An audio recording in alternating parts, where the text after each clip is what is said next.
எல்லாருக்கும் வணக்கம். நான் குழந்தை போகலாம் வாங்க வீடியோக்குள்ளே போகலாம். ஸோ நம்ம இன்றைக்கி பார்க்க போகிறது பார்த்தீங்கன்னாக்கா, இப்போ ஈரானை வந்து ஏன் வந்து மற்ற நாடுகள்னால வந்து கட்டுப்படுத்த முடியலை, ஏன் மற்ற நாடுகள் வந்து ஈரானை வந்து கைப்பற்ற முடியலை? ஏன்னா சோவியத்து காலத்துலேருந்தே சரி, அதுக்கப்புறம் வந்த பிரிட்டனும் சரி, இப்போ இருக்க அமெரிக்காவும் சரி, இதுக்கு கொஞ்ச நாளைக்கு முன்னாடி வந்து பார்த்தீங்கன்னாக்கா 1980 ஈராக்கோட போர் நடக்கும்போதும் சரி, அந்த காலகட்டங்களில் ஏன் வந்து ஈரானை வந்து எந்த நாடுமே வந்து கைப்பற்ற முடியல, ஏன் அவ்வளோ ஒரு பவர்ஃபுல்லான நாடாக இப்போ வரையும் இருந்துக்கிட்டு இருக்கு? ஸோ அது மட்டும் இல்லாமல் அங்கே வந்து 2 பிரிவுகளாக வந்து மக்கள் இருந்திருக்காங்க அந்த காலகட்டங்களில். அவங்க வந்து சியா முஸ்லீமாகவும் சுனி முஸ்லீமாகவும் இருந்திருக்காங்க. அவங்க 2 பேரும் யார், எதனால வந்து அந்த வேறுபாடுகள் இப்போ வந்து பிரிஞ்சு கிடக்கு? ஏன்னா இப்போ நடக்கிற போரில் வந்து பார்த்தீங்கன்னாக்கா, இந்த கல்ஃப் கண்ட்ரியில் இருக்கிறவங்கலாம் வந்து சுனி முஸ்லீம் அப்படிங்கிறாங்க, இந்த ஈரானில் இருக்கிறவங்க பார்த்தீங்கன்னாக்கா சியா முஸ்லீம்ங்கிறாங்க. ஏன் இந்த 2 முஸ்லீம்ங்கிறவங்க ஒரே ஒருத்தவங்க தான், ஒரே கடவுளை தான் வணங்குறாங்க. ஆனால் வந்து 2 பிரிவுகளாக ஏன் பிரிஞ்சு போனாங்க? ஸோ இதை பற்றியெல்லாம் தான் இந்த வீடியோவில் பார்க்க போகிறாங்க. ஏன்னா இவ்வளோ பெரிய 2 பவர்ஃபுல்லான கண்ட்ரி வந்து இப்போ வந்து ஒரே நாட்டை வந்து அடிச்சுக்கிட்டு இருக்காங்க. அது மட்டும் இல்லாமல் கல்ஃப் கண்ட்ரிலேருந்தும் வந்து கல்ஃப் கண்ட்ரியை வந்து ஃபுல்லாக அடிச்சுக்கிட்டு இருக்காங்க, பேஸை வச்சுக்கிட்டு. ஆனால் இவ்வளோ நாடுகள் கூட்டாக வந்து அடித்தாலும் இப்போ வரையும் வந்து ஈரானை வந்து கைப்பற்றவே முடியல. எதுக்குனால கைப்பற்ற முடியல, எப்படி வந்து இவ்வளோ ஒரு பவர்ஃபுல்லான கண்ட்ரியை இப்போ வரையும் இருந்துகிட்டு இருக்கு அப்படிங்கிறத வந்து இந்த வீடியோவில் பார்க்க போகிறாங்க. இப்போ ஈரான் எடுத்துக்கிட்டிங்கன்னு வச்சுங்களேன், ஈரான் வந்து அது மிகப்பெரிய ஒரு நாடுன்னு சொல்லலாம். ஏன்னா இந்த அரபு நாடுகள்லேயே வந்து இந்த ஈரானுங்கிறது மிகப்பெரிய ஒரு பரப்பளவு கொண்ட ஒரு நாடாக இருந்துகிட்ருக்கு. ஸோ அந்த நாடுகளில் வந்து பார்த்திங்கன்னா இப்போ வரையும் அதிகமான வந்து சியா முஸ்லீம் தான் அதிகமாக இருக்காங்க அப்படிங்கிற மாதிரி சொல்கிறாங்க. அந்த சியா முஸ்லீம்கள் வந்து பார்த்திங்கன்னா 70-80% அளவுக்கு வந்து அந்த நாடுகளில் வந்து இருந்துகிட்டு இருக்காங்களாம். ஸோ அந்த சியா முஸ்லீம்கள் வந்து இந்த ஈரானில் மட்டும் கிடையாதுங்க, அடுத்து ஏமன்லேயும் வந்து அவங்களோட சியா முஸ்லீம்கள் இருக்கிறாங்க அப்படிங்கிற மாதிரி சொல்லப்படுறாங்க. இந்த சியா முஸ்லீம்கள் வந்து இந்த சுனி முஸ்லீம்கள் வந்து எங்கே இருக்காங்கனாக்கா, நம்ம இந்தியாவில் இருக்காங்க. மற்ற கண்ட்ரிகளில் எல்லா கண்ட்ரிகள்லையும் கல்ஃப் கண்ட்ரியில் இருக்கிற 13 கண்ட்ரிகள், அங்கே வந்து மொத்தம் வந்து 17 கண்ட்ரிகளுக்கு மேலே வந்து அந்த கல்ஃப் கண்ட்ரிகள் இருக்குது. அதில் வந்து பார்த்திங்கன்னா இந்த 13 கண்ட்ரிகளில் வந்து அவங்க சுனி முஸ்லீம்கள் இருக்காங்களாம். அவ்வளோ மக்கள் வந்து சுனி முஸ்லீம் தான் வந்து இந்த சியா முஸ்லீமோட கம்பேர் பண்ணும்போது 90 அப்படிங்கிற மாதிரி சொல்கிறாங்க. ஸோ அதனால தான் வந்து அவங்கள இப்போ வரையும் வந்து இப்போ 2 இதாக பிரிஞ்சிருந்தாலும் அவங்கள வந்து இதுக்கு முன்னாடி காலகட்டங்களில் வந்து எல்லாம் வந்து ஈரானும் சரி, யுஏஇ, சவுதி அரேபியா, இது மாதிரி கல்ஃப் கண்ட்ரியில் உள்ள எல்லா நாடுகளும் வந்து ஒன்றா தான் இருந்திருக்காங்க. ஆனால் பிற்காலத்தில் தான் வந்து அந்த கண்ட்ரிகள் எல்லாம் வந்து பிரிஞ்சு போனாங்க அப்படிங்கிற மாதிரி சொல்லப்படுது. ஸோ அது மட்டும் இல்லாமல் இன்றைக்கி சண்டை நடக்குது பார்த்தீங்களா, இன்றைக்கி இப்போ சண்டை நடக்கிற அமெரிக்காவாக இருக்கட்டும், ஈரான் அதாவது இஸ்ரேலாக இருக்கட்டும், இந்த நாடுகள்லாம் வந்து இந்த இப்போ இறந்து போனாங்க பார்த்தீங்களா, அதாவது அலி கமனிங்கிறவங்களுக்கு முன்னாடி ஒருத்தர் இருந்தாங்க, கமனிங்கிறவங்க, அவங்களுக்கு முன்னாடி இருந்த காலகட்டங்களில் வந்து எல்லாம் ஒன்றா இருந்திருக்காங்க. ஆனால் அதுக்கப்புறம் தான் வந்து அவங்களுக்குள்ள ஒரு சில கருத்து வேறுபாடுகள். ஏன்னா ஈரான் வந்து யாரை வந்து இவங்களை ஹமாஸை வந்து ஆதரிக்கிறாங்க, ஹமாஸ் மேலே பாலஸ்தீன் மேலே வந்து போர் தொடுக்கக்கூடாது அப்படின்னு சொல்லனால அப்பையிலேருந்து அவங்களுக்குள்ள வந்து மிகப்பெரிய விரிசல் ஏற்படுது. அதுக்கப்புறம் இவங்களும் ஈரானும் சரி இஸ்ரேலும் சரி 2 பேருமே வந்து அப்போ தான் பிரிகிறாங்க. ஏன் வந்து அமெரிக்கா பிரிஞ்சாங்கன்னு பார்த்தீங்கன்னாக்கா, இப்போ வரையும் வந்து அவங்க இஸ்ரேல் ப்ரோவாக தான் இருக்காங்க. அமெரிக்கா இருக்காங்க. ஸோ அமெரிக்கா வந்து இஸ்ரேலுக்கு வந்து அவங்க கண்ட்ரோலில் இருக்க அவங்கள வந்து ஆதரிக்கிறதுனால ஈரான் மேலே வந்து அவங்களும் வந்து பகை ஏற்படுறது. அதுக்கப்புறம் வந்து பார்த்திங்கன்னா இவங்க ஈரானை வந்து ஃபுல்லாகவே அடுத்து வந்து பார்த்திங்கன்னா இதில் ஏன் வந்து இந்த நாடை வந்து 3 கடல் பரப்புகளை வந்து கொண்டிருக்கு அப்படிங்கிற மாதிரி சொல்லப்படுறாங்க. இதில் முக்கியமான ஒரு கடல் பரப்பு இன்றைக்கி வந்து மிகப்பெரிய ஒரு பிரச்சனையை உண்டு பண்ணிக்கிட்டு இருக்க ஒரு கடல் பரப்பு அப்படிங்கலாம். அது எந்த பரப்புனாக்க ஸ்ட்ரெய்ட் ஆஃப் ஹார்மோஸ். இந்த ஸ்ட்ரெய்ட் ஆஃப் ஹார்மோஸுங்கிறது வேர்ல்டுலேயே வந்து 20-25% அளவுக்கு எரிபொருளை வந்து ஒரு இடத்துலேருந்து இன்னொரு இடத்துக்கு கொண்டுட்டு போகிற ஒரு இடமா வந்து இருந்துகிட்டு இருக்கு. ஸோ அப்படி இருக்கக்கூடிய அந்த இடத்த வந்து இன்றைக்கி அதிகமாக வந்து மக்கள் வந்து மற்ற நாடுகள் வந்து அதிகமான அந்த பக்கத்தில் உள்ள 7-8 தீவுகளையும் வந்து இப்போ வந்து ஈரான் கைப்பற்றிருக்காங்க அப்படிங்கிறாங்க. அந்த ஈரான் கைப்பற்றினதில் அதுக்கு முன்னாடி வந்து பார்த்திங்கன்னா அந்த 8 தீவுகளும் வந்து யுஏஇ அதாவது துபாயோட கண்ட்ரோலில் இருந்திருக்கு. அதுக்கப்புறம் தான் வந்து இவங்களோட காலகட்டங்களுக்கு அப்புறம், அது 1970 காலகட்டங்களுக்கு அப்புறம் வந்து பார்த்திங்கன்னா ஈரானுக்கு பக்கம் வந்து அது வந்து வந்திருக்கு அப்படிங்கிற மாதிரி சொல்லப்படுறாங்க. இதுக்கு முன்னாடி வந்து பார்த்திங்கன்னா அங்கே அந்த நாடுகளில் இப்போ வரையும் வந்து யாராவது ஈரானில் இருக்கிற மக்களில் வந்து என்னென்ன மொழிகள் அதிகமாக பேசுகிறவங்க இருக்கிறாங்க அப்படின்னு பார்த்தீங்கன்னா, இதில் பார்சியன் மக்கள் வந்து 62% இருக்கிறாங்க. அது மட்டும் இல்லாமல் இதில் வந்து பார்த்திங்கனாக்கா 16% வந்து அசேரி மக்களும் இருக்கலாம், 10% வந்து பார்த்திங்கன்னா குருது பேசுகிற மக்கள் இருக்காங்க, 12% பார்த்திங்கனாக்கா பொலோஸ் பேசுகிற மக்கள் இருக்காங்க. இந்த பல வகையில் இருக்கிறவங்களில் இதில் பார்சியன் மக்கள் தான் வந்து இதில் வந்து அதிகமாக இருக்காங்க அப்படிங்கிற மாதிரி சொல்லப்படுறாங்க. இந்த பார்சியன் மக்கள் வந்து பார்த்திங்கன்னா அவங்களோட வழிபாடுகள் எல்லாமே இப்போ நம்ம ஊர்லேயே எடுத்துங்களேன், இந்த முஸ்லீம்களும் பார்த்தீங்கன்னாக்கா இந்த வேர்ல்டுலேயே வந்து பார்த்திங்கன்னா 80-70% வந்து இந்த சுன்னி முஸ்லீம்கள் அதிகமாக இருக்காங்களாம். இந்த அரபு கண்ட்ரியில் இந்த 13 கண்ட்ரிகள் இருக்குன்னு சொன்னால் பார்த்தீங்களா, அந்த 13 கண்ட்ரிகள்லையும் இவங்க தான் அதிகமாக இருக்காங்க. அதை மட்டும் இல்லாமல் இந்த சியா முஸ்லீம்கள் வந்து பார்த்திங்கனாக்கா உலகிலேயே வந்து ஒரு 10-15% அளவு தான் இருக்கிறாங்க அப்படிங்கிற மாதிரி சொல்லப்படுறாங்க. ஸோ அப்படி உள்ளவங்களும் இவங்களுக்குள்ள உள்ள வேறுபாடுகள் வந்து நிறையா இருக்கான். ஸோ நம்ம நாடுகள்லேயே வந்து பார்த்திங்கனாக்கா இருக்கிற முஸ்லீம்கள் வந்து அவங்களுக்குள்ளேயே நிறைய வேறுபாடுகள் உள்ளது தான் வந்து இந்த முஸ்லீம்கள் இருக்காங்க. ஸோ இவங்களும் வந்து இப்போ இந்த அரபு நாடுகளில் உள்ளவங்களுக்கும் இவங்களுக்கும் இதுக்கு முன்னாடி உள்ள ஒரு சிவில் வார்னால வந்து ஏற்பட்ட ஒரு கருத்து வேறுபாடுகள்னால இப்போ வரையும் வந்து பிரிஞ்சிருக்காங்க. இப்போ நடக்கிற போரும் பார்த்தீங்கன்னா அவங்க டைரெக்டாக வந்து யாரும் கல்ஃப் கண்ட்ரி அடிக்கலை. இவங்க என்ன சொல்கிறாங்கனாக்கா, ஈரான் என்ன சொல்கிறாங்க, உங்கள் கண்ட்ரிகளில் உள்ள அமெரிக்காவோட பேஸை வந்து எடுங்க, யார் ஆர்மி பேஸை எடுத்தீங்கன்னா நான் உங்களை அடிக்க போகிறதில்ல அப்படின்னு சொல்லிட்டு இப்போ வரையும் வந்து சொல்லிகிட்டு இருக்காங்க. ஸோ அதுதான் வந்து ஒரு ரீசனாக போயிட்டுருக்கு. அடுத்து வந்து பார்த்தீங்கன்னாக்கா இதில் இந்த ஒரு நாடுகளுக்கு இடையே வந்து பார்த்தீங்கன்னாக்கா 1980 காலகட்டங்களில் இவங்களுக்கு வந்து யார் வந்து அந்த எல்லைகளை பகிர்றாங்கன்னு பார்த்தீங்கன்னாக்கா, ஈராக் வந்து பகிர்றாங்க, அதுக்கப்புறம் வந்து ஆப்கானிஸ்தான் பகிர்றாங்க, பாகிஸ்தான் பகிர்றாங்க. இந்த மாதிரி பல கண்ட்ரிகள் வந்து இவங்க ஈரானை வந்து அவங்களோட எல்லை பரப்புகளை வந்து பகிர்ந்துட்டு இருக்காங்க. ஸோ அப்படி பகிர்றவங்க வந்து பார்த்தீங்கன்னாக்கா 1980 காலகட்டங்களில் ஈராக்குக்கும் அதாவது ஈரானுக்கும் மிகப்பெரிய ஒரு போர் வருது. ஸோ இந்த போரில் வந்து ஈராக் என்ன பண்ணுறாங்கனாக்கா, அப்போ ஈரானை பிடிக்கிறதுக்காண்டி வந்து அவங்களோட படைகள் ஃபுல்லாக வந்து ஸோ அப்படி கொண்டுட்டு வரும்போது அவங்களுக்கு ஈரானுக்கு முக்கியமான மிகப்பெரிய ஒரு பலம் எதுன்னு பார்த்தீங்கன்னா அவங்கள்ட்ட உள்ள மிகப்பெரிய மலைகள் தான் சொல்கிறாங்க.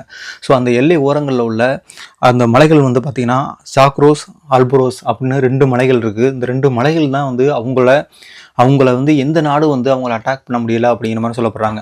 ஸோ அது மட்டும் இல்லாமல் அந்த நாடு அங்கே நடந்த போர்களில் 8 வருடங்கள் வந்து இந்த போர் நடந்திருக்குங்கிறாங்க. ஸோ அந்த போர் முடிஞ்சும் மறுபடியும் எந்த ஒரு விதமான ஒரு எல்லைக்கோடுகள் மாறுபாடு இல்லாமையும் அதே சேம் எல்லைக்கோடுகளில் வந்து 2 பேரும் பிரிஞ்சு போயிட்டாங்க. ஏன்னா இவங்க வந்து முன்னோக்கி அடித்தாலும் ஈராக் அடித்தாலும் ஈரானால் வந்து அவங்களோட முக்கியமான டேங்கர் எல்லாமே வந்து இந்த சைடு கொண்டுட்டு வர முடியலை. ஸோ கொண்டுட்டு வர்ற மாதிரி இருந்துச்சுன்னா ஏன்னா ஈரான் தான் வந்து ஈராக்கை வந்து அடிச்சிருப்பாங்களாம். ஸோ அந்த அளவுக்கு பவர்ஃபுல்லான ஒரு நாடாக வந்து இப்போ வரையும் வந்து ஈரான் இருந்துட்டு இருக்கு அப்படிங்கிற மாதிரி சொல்லப்படுறாங்க. அடுத்து வந்து பார்த்தீங்கன்னா இதில் இந்த ஜாக்ரோஸ் மலைன்னு சொல்ல பார்த்தீங்கன்னா இந்த மலைப்பகுதிகளில் அதிகமான வந்து கோல்டு, சில்வரு இந்த மாதிரி நிறையா விதமான கனிம வளங்களும் வந்து இப்போ வரையும் இருந்துகிட்டு இருக்காங்களாம்.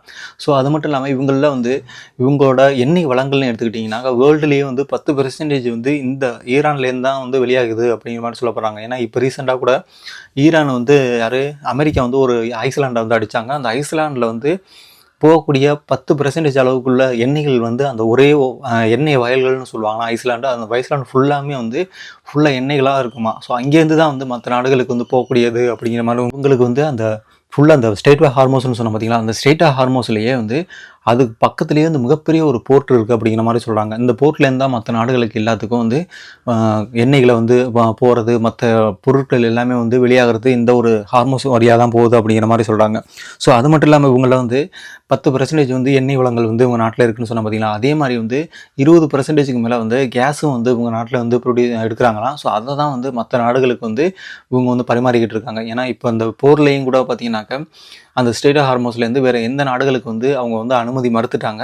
ஸோ இதில் 2 நாடுகள் மட்டும்தான் வந்து இப்போ வரையும் வந்து இங்கே மற்ற கப்பல்களை வந்து அனுமதிச்சாங்க. இதில் ஃபஸ்ட்டாக இருக்கிறது சைனா இருக்காங்க, 2வதுல வந்து பார்த்தீங்கன்னாக்கா இந்தியா. இந்த 2 நாடுகள் தான் இப்போ வந்து அந்த ஸ்ட்ரெய்ட் ஆஃப் ஹார்மோஸை கடந்து மற்ற நாடுகளுக்கு வந்து எண்ணெய்கள் அவங்க நாடுகளுக்கு வந்து எண்ணெய்களை வந்து கேஸாக இருக்கட்டும், எண்ணெயாக இருக்கட்டும், எல்லாமே வந்து பார்த்திங்கன்னா எரிபொருள் எல்லாமே வந்து எடுத்து போயிட்டு இருக்காங்க. முக்கியமாக இன்னொரு காரணத்தினாலையும் வந்து ஈரானை வந்து பிடிக்க முடியல அப்படின்னு சொல்கிறாங்க. இந்த இதில் வந்து ரூத் பாலைவனம்னுட்டு மிகப்பெரிய ஒரு பாலைவனம் இருக்காங்க. ஏன்னா இப்போ நம்ம இந்தியாவில் வந்து பார்த்தீங்கன்னாக்கா ராஜஸ்தானில் வந்து மிகப்பெரிய ஒரு பாலைவனம் இருக்குது. ஸோ இந்த பாலைவனம் மாதிரியே வந்து இங்கேயும் ரூத் பாலைவனம் சொல்லிட்டு மிகப்பெரிய 2 பாலைவனங்கள் இருக்கான். ஸோ இந்த 2 பாலைவனங்களிலையும் நீங்கள் வந்து போகக்கூட முடியாதான் அந்தளவுக்கு. ஏன்னா ஒரு காலகட்டங்களில் வந்து இது 70% 70 டிகிரி செல்சியஸுக்கு மேலே வந்து இதோட டெம்பரேச்சர் இருக்குமா. ஸோ அப்படி இருக்கிற காலகட்டங்களில் நீ யாருமே அதை கடந்து வந்து உள்ளரிக்க போய் அவங்கள அட்டாக் பண்ண முடியாது அப்படிங்கிற மாதிரி சொல்கிறாங்க. இந்த காரணங்கள்னாலேயே வந்து மற்ற ஐரோப்பியன் கண்ட்ரிகளாக இருக்கட்டும், வெஸ்டர்ன் கண்ட்ரிகளாக இருக்கட்டும், அமெரிக்காவாக இருக்கட்டும், இப்போ அடிச்சுக்கிட்டு இருக்க அமெரிக்காவாக இருக்கட்டும், இஸ்ரேலாக இருக்கட்டும், மற்ற நாடுகள் அது மட்டும் இல்லாமல் இப்போ துருக்கி கூட வந்து வார்ன் பண்ணாங்க யார், ஈரானை, நீங்கள் வந்து கல்ஃப் கண்ட்ரியில் அடிக்கக்கூடாது அப்படின்னு சொல்லிட்டு. ஸோ அந்த மாதிரி வந்து பல நாடுகள் வந்து இவங்களை வந்து வார்ன் பண்ணாலும் இப்போ வரையும் வந்து அங்கே இருக்க மக்களும் சரி எல்லாரும் சரி அவ்வளோ ஸ்ட்ராங்காக இருக்கிறதுக்கான காரணங்கள் வந்து பார்த்திங்கன்னா அவங்க நாட்டோட ஒரு சில கட்டுப்பாடுகளாக இருக்கட்டும், அது மட்டும் இல்லாமல் அங்கே இருக்கிற மலைகள் இந்த மாதிரி பாலைவனங்கள் இருக்கிறனாலையும் வந்து அவங்க நாடுகளை வந்து எந்த விதமான நாடுகளை வந்து அட்டாக் பண்ணி அவ்வளோ சீக்கிரம் வந்து கேப்சர் பண்ண முடியல அப்படிங்கிற மாதிரி சொல்கிறாங்க. ஆனால் இப்போ இருக்கிற ட்ரம்ப் கூட என்ன சொல்கிறாங்கன்னா, உங்களை வந்து உங்கள் நாட்டை வந்து ஈஸியாக பிடிச்சிருவேன் அப்படின்னு சொல்லிட்டு இந்த போர் வர்றதுக்கு முன்னாடி வந்து சொல்லியிருந்தாங்க. ஆனால் இப்போ வரையும் வந்து அவங்க வந்து அட்டாக் பண்ண முடியலை, அவங்கள வந்து ஃபுல்லாக உள்ளேக்கு கூட என்ட்ராக முடியலை அப்படிங்கிற மாதிரி சொல்லப்படுது. ஏன்னா இவங்க சைடு அதிகமான சேதங்கள் இருந்தாலும் இவங்க வந்து இப்போ வரையும் வந்து போராடிக்கிட்டு இருக்காங்க அப்படிங்கிற மாதிரி சொல்லப்படுறாங்க. அந்தளவுக்கு வந்து ஒரு தைரியமாக வந்து மற்ற நாடுகள் மேலே வந்து நீங்கள் வந்து என்னை அடிச்சிங்கன்னா நான் உன்னை அடிப்பேன் அப்படிங்கிற மாதிரி வந்து இப்போ வரையும் வந்து போரிட்டுக்கிட்டு இருக்காங்க. அப்படி உள்ள இந்த ஈரான் வந்து பார்த்திங்கன்னா, ஈரானில் உள்ள ஒரு குழுக்கள் மக்கள் வந்து இப்போ நம்ம இந்தியாவிலையும் இருக்கிறாங்க அப்படிங்கிற மாதிரி சொல்லப்படுறாங்க. ஏன்னா இப்போ இருக்கிற டாட்டாங்கிற மிகப்பெரிய ஒரு குழுமத்தோட அந்த இருக்கிற தலைவர் இருந்த எல்லா சிஓ எல்லாருமே சரி அவங்க எல்லாருமே இந்த பாசீன மக்கள் தான் அப்படிங்கிற மாதிரி சொல்கிறாங்க. ஏன்னா நம்ம இந்தியாவிலே இந்த ஒரு 2-3% அளவு தான் அவங்க இருக்கிறாங்களாம். அப்படி இருந்தாலும் அவங்க இருக்கிற எல்லாருமே வந்து பார்த்திங்கன்னா மிகப்பெரிய பிஸ்னஸ் மேன்களாகவும் இருக்கிறாங்க அப்படிங்கிற மாதிரி சொல்லப்படுறாங்க. ஸோ அப்படி உள்ள அந்த பாசீன மக்கள் வந்து எப்படி வந்து இவ்வளோ ஒரே நாட்டில் வந்து மற்ற நாடுகள், ஏன்னா இதில் 2 பிரிவாக இருக்கான்னு சொன்னேன் உங்கள்கிட்ட, சுனி முஸ்லீம் அண்டு சியா முஸ்லீம். இந்த சியா முஸ்லீம் தான் இப்போ ஈரானில் இருக்கிறாங்க. அந்த சுனி முஸ்லீமில் அவங்க வந்து பார்த்திங்கன்னா அவங்களுக்குள்ள கருத்து வேறுபாடுகள் இருந்தாலும் இப்போ வரையும் அவங்களுக்குள்ள வந்து எந்த விதமான ஒரு சண்டையும் போட்டுக்கிட்டது கிடையாது. அவங்களுக்குள்ள நல் உறவு தான் இருந்துக்கிட்டு இருக்கு. ஆனால் இந்த அமெரிக்காவும் சரி இஸ்ரேலும் சரி அவங்க வந்து அவங்களோட பேஸுகளை அங்கே வச்சனால தான் வந்து பார்த்திங்கன்னா இவங்க வந்து துபாயில் அடிக்கிறதா இருக்கட்டும், சவுதி அரேபியாவில் அடிக்கிறதா இருக்கட்டும், இந்த மாதிரி பக்கத்தில் உள்ள லெபனான் இந்த மாதிரி நாடுகளில் வந்து அடிச்சுக்கிட்டு இருக்காங்க. ஸோ பர்டிகுலராக இவங்களுக்குள்ள எந்த விதமான ஒரு சண்டையும் கிடையாது. அடுத்த நாடு வந்து உள்ளேக்கு 3வது நாடு உள்ளேக்கு வந்ததுனால தான் இந்த ஈரான் வந்து ஃபுல்லாக வந்து அவங்கள அட்டாக் பண்ணிகிட்டு இருக்காங்க அப்படிங்கிற மாதிரி சொல்லப்படுது. ஸோ எப்படியா இருந்தாலும் ஈரானுங்கிறது வந்து எந்த நாடுமே இப்போ வரையும் பிடிக்க முடியாத மிக முக்கியமான காரணங்கள் இந்த மிகப்பெரிய 2 மலைகள்னு சொன்னது. அது மட்டும் இல்லாமல் இந்த மிகப்பெரிய ஒரு பாலைவனங்கள், ரூத் பாலைவனங்கள்னு சொல்லிட்டு 2 பாலைவனங்கள் இருக்கிறதும். ஸோ உங்களுக்கு வந்து பார்த்திங்கன்னா 3 கடல் பரப்புகள், 3 சைடு வந்து 3 கடல் பரப்புகள் இருக்குது. பர்டிகுலராக வந்து இந்த ஸ்ட்ரெய்ட் ஆஃப் ஹார்மோஸ்னு சொல்லிட்டு ஒரு இடம் இருக்குன்னு சொன்னால் பார்த்தீங்களா, இந்த இடம் தான் அவங்க நாட்டுகளை வந்து இப்போ வரையும் வந்து பாதுகாத்துக்கிட்டு இருக்கு. ஸோ இந்த போர் இப்போ நடக்கிற போரும் கூட சரி அவங்கள வந்து வேறு எந்த நாடும் வந்து பிடிக்க முடியாத காரணமே வந்து இந்த ஒரு ரீசன் தான் அப்படிங்கிற மாதிரி சொல்லப்படுறாங்க. ஈரானுங்கிறது மற்ற நாடுகள் எல்லாமே வந்து அவங்கள வந்து அணு ஆயுதத்தை பயன்படுத்தக்கூடாது, அணு ஆயுதத்தை தயாரிக்கக்கூடாது அப்படிங்கிற மாதிரி சொல்கிறாங்க. ஆனால் பார்த்தீங்கன்னா இதில் மிக முக்கியமான ஒரு மற்ற நாடுகள் எல்லாம் வந்து இப்போ ஒரு சில 10-15 நாடுகள்கிட்ட வந்து அவங்கள்ட்ட வந்து நல்லாட்டி அணு ஆயுதம் இருக்குது. ஸோ இவங்கள்ட்டையும் அணு ஆயுதம் வேணும் அப்படின்னு சொல்லிட்டு இருக்காங்க. ஆனால் இவங்கள்ட்ட யுரேனியம் இருக்குது, எல்லாமே இருக்குது. இவங்க உள்ள நாடுகளில் உள்ளவங்க பார்த்தீங்கன்னாக்கா நாங்கள் எப்போ வேணாலும் வந்து அவங்களோட அணு ஆயுதத்தை தயாரிச்சிருவோம் அப்படிங்கிற மாதிரி சொல்லப்படுறாங்க. அந்தளவுக்கு இவங்கள்ட்டையும் வந்து எல்லா விதமான ஒரு யுரேனியம் எல்லாமே இருக்குது அப்படிங்கிற மாதிரி சொல்லப்படுறாங்க. இந்த உங்கள் நியூக்ளியர் பவரை தயாரிக்கக்கூடாது, அதுதான் வந்து மற்ற நாடுகள் மேலே வந்து இப்போ வரையும் வந்து அழுத்தம் வந்து இந்த ஈரான் மேலே படுத்திக்கிட்டு இருக்காங்க. ஏன்னா இவங்க வந்து பார்த்திங்கன்னா இப்போது கொஞ்சம் காலமாக 20-25 ஆண்டுகளுக்கு மேலே வந்து பார்த்திங்கன்னா இவங்க பொருளாதார தடை வந்து அமெரிக்கா வந்து போட்டிருக்காங்க. அதனால் இவங்க வந்து எந்த நாடுகள் மேலேயும் வந்து பிஸ்னஸ் பண்ண முடியாது, அந்தளவுக்கு வந்து இப்போ அவங்க வந்து இருந்துகிட்டு இருக்காங்க. ஸோ அப்படி இருந்தாலும் இவங்க இப்போ வரையும் வந்து மற்ற அதாவது ஆசியன் கண்ட்ரியில் உள்ள இந்த யுவான்ங்கிறது வந்து பார்த்திங்கன்னா சைனாவோட அவங்களோட ஒரு கரன்சி. ஸோ அந்த கரன்சிலையும் வந்து இப்போ அவங்க வந்து பிஸ்னஸ் பண்ணிக்கிட்டு இருக்காங்க. ஸோ இதுதான் வந்து பார்த்திங்கன்னா இப்போ வேர்ல்டுலேயே வந்து அதிகமாக வந்து இப்போ இந்த ஈரான் இஸ்ரேல் அமெரிக்கா இந்த போர்களில் வந்து மிக முக்கியமாக இப்போ வரையும் வந்து ஈரானை பிடிக்க முடியாததுக்கான காரணங்கள்.